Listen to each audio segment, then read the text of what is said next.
A very good afternoon to all of you. So today I am going to continue from the topic of PWM inverters. I want to shed some light that in the last lecture we were discussing about various switching states. So actually I would like to revise that thing so that before moving on to the three-phase inverters, this becomes quite clear. So just have a look at this. I would like to all of you to pay attention here so that this particular thing becomes clear. Just have a look at this. I will be showing you various switching schemes, and it is important because then only you can relate. So the first one was this was the first one when we were concerned about only PWM, that is we were concerned about the switching scheme. Simple pulses were obtained. Okay, in this part it was very clear that whenever the carrier is greater than the reference, then a pulse is obtained. Same can be said about the negative cycle. When the carrier is greater than the reference, then the pulses are obtained. This one is for S1 S2, this is for S3 S4. Clear? I think this is clear. This is the basic switching mechanism that is followed here, so that we will obtain a sine wave. Clear? Okay, so again this thing I have discussed. Okay, so I will again move forward because very important. Do remember that it was the comparison of carrier. Again I am showing you here. It can be very evident.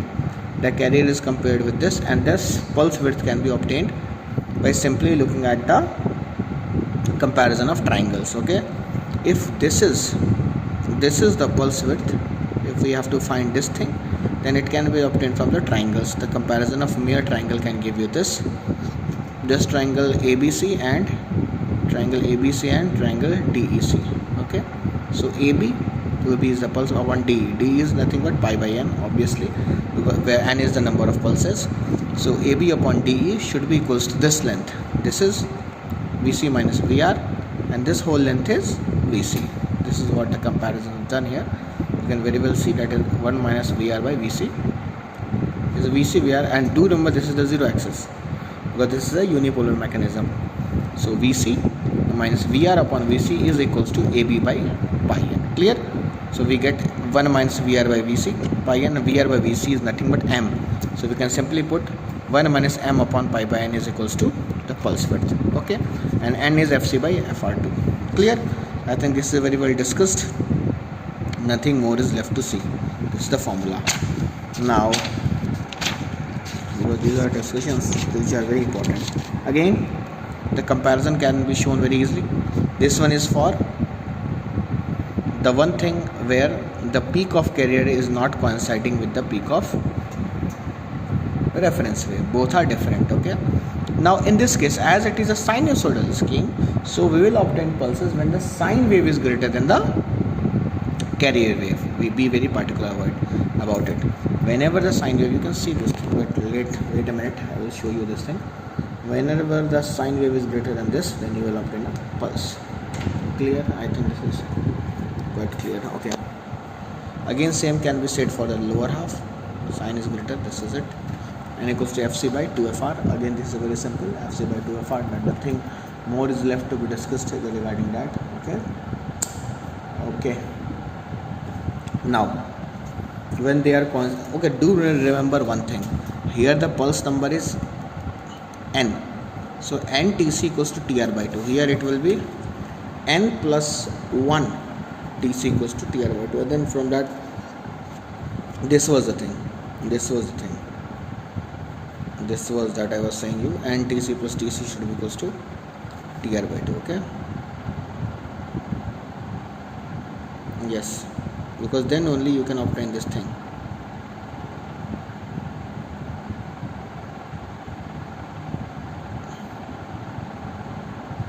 Okay, I would like to wait a minute before proceeding with the lecture. I would like to discuss one thing.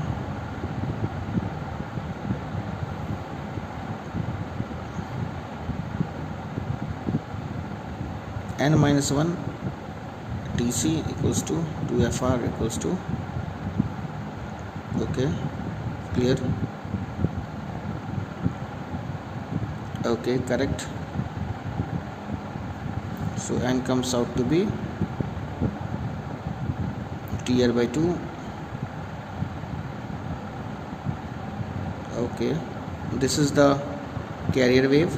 Okay, clear. So I think there's no much more doubt regarding this article. You have to be very clear that here it will be n equals to fc by 2fr, here it will be n minus 1 equals to fc by 2fr. Be very particular about it. You can easily understand this thing, that in this case the peak are not coinciding. Carrier is having its peak and the reference is having its zero crossing. In this case both are having its zero crossing. Okay, now coming back to high switching frequency PWM, why I wanted to shed some light on this part is because whenever sine wave is greater than the carrier wave, be very particular about it. Whenever the sine wave is greater than the triangular wave, then S1 S2 will be fired. Else whenever it is less than the carrier wave, then the S3 S4 will be conducting. Same can be said for the negative. Forever in the negative direction, when sine wave is greater than this, then S1 S2 will be on for the negative side. Okay, is it clear? S1 S2 will be on for the negative side, obviously, that I have shown here. Okay, and negative sign on means off. Okay, and similarly we can say whenever they are, simply this thing will apply everywhere. That's it. Whenever they are higher, you will give it. Okay, simply you can say they are on in the negative cycle, but exactly they are on when this thing is happening. Carrier is greater than this. Okay, but we are dealing with modulus. We can simply plot this diagram, and from the diagram it can be evaluated very easily. And same thing can be said here also. Whenever the carrier is greater than this, you can see whenever the carrier is greater than this, then in the alternate case it is fired. Clear? And both of these are having a phase difference of 180 degrees. So it is clear or not? Just be very particular, sine greater than this, and simply plot this thing. Again, when it is a, then it should be greater. Clear? That's it. That's the only thing that is going to happen. And once one is obtained, then the other can be plotted very easily, very easily. Okay, clear? For S3 S4, again we can very well say that whenever the carrier is larger, they are fired. So again in the negative cycle, when the carrier is larger, have a look at this carrier. This is carrier is larger, so they will be on. Is there any difference? Clear or not? Clear now? That's it. This is what I was looking for, because here you can see here the carrier is larger in the negative sense, so they are on in the negative sense. Clear? And then these both are subtracted. Now I would like to discuss this particular one more phase, that is this thing. How this unipolar scheme works, have a look at this. This is the control scheme when VR is greater than VCT. Remember, then S1 will conduct, less than VCT, S4 will conduct. Okay. Now again I will look at a negative cycle. In the negative cycle, when VR is greater than negative, when the negative is greater, okay, then automatically what will fire? S3 will be fired. Negative greater, S3 will be fired. And when less than, then S4 will be fired. Clear or not? And then these two voltages are simply subtracted, because actually VAB is VA0 minus VB0, and you will get this waveform. Is it clear or not? This should be very much clear. There should not be a single iota of doubt regarding this. Okay, is it clear or not?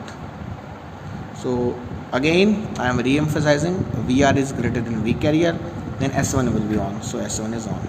Clear? S1 is on. VR is less than VCT, S4 is on. Have a look at this. VR, this is VR. Here, in this part, you can say that this is what means S4 is on. Whenever S4 is on, then this is what symbolizes S4 is not on. Okay, and similarly we can say this for the S3 and S2. that whenever minus VR, this is the minus VR, when the minus VR is greater than VCT, okay, minus VR is greater than VCT, for example this is minus, this here it is greater, then this corresponds to S3 is on, and when it is less than this, yes, then automatically S2 is on. Thank you for your time. I will see you in the next lecture.